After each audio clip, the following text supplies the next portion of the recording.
ओ सन्ते पढेर आइस् त।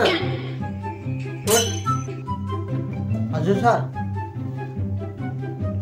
पढेर आएँ। लु भन त A for apple B for ball. मैले हिजो पढेर आउनु भनेको थिएँ नि तँलाई। ए फर आलु।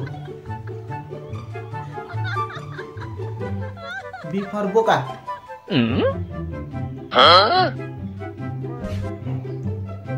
C for coming.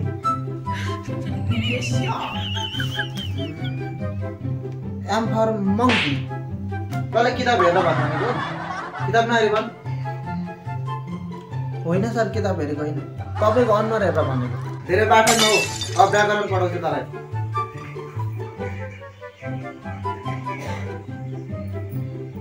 हुन्छ सर, तर यो व्याकरण भनेको चाहिँ कुन सब्जेक्ट हो सर? मेरो त अलिक बेला भएको छैन हौ सर। धेरै बाटो नहो। सन्तेलाई जुन किरी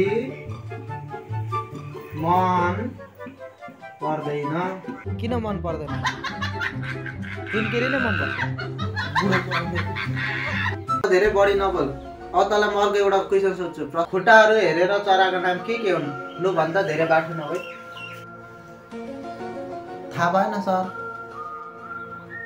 जब त्यति खुट्टाहरू हेरेर पनि नाम भन्न सक्दैनस्? लु तेरो नाम चाहिँ के हो भन त। लु त्यति त जान्दछस् होला नि त। मेरो पनि खुट्टा हेरेर आफै थाहा पाउनु नि सर। धेरै ठुलो कुरा नगर। तँलाई अब अर्को प्रश्न सोध्छु। टेन्स कति प्रकारका हुन्छन्? लु भन त। 3 प्रकार सर। ती के हुन्? Past, present, future. Very good. उदाहरणहरू के हुन्? लु भन त। हिजो तपाईँको छोरीलाई देखेको थिएँ, आज असाध्यै मन पर्छ, भोलि भएर लानेछु, भोलि भएर लानेछु।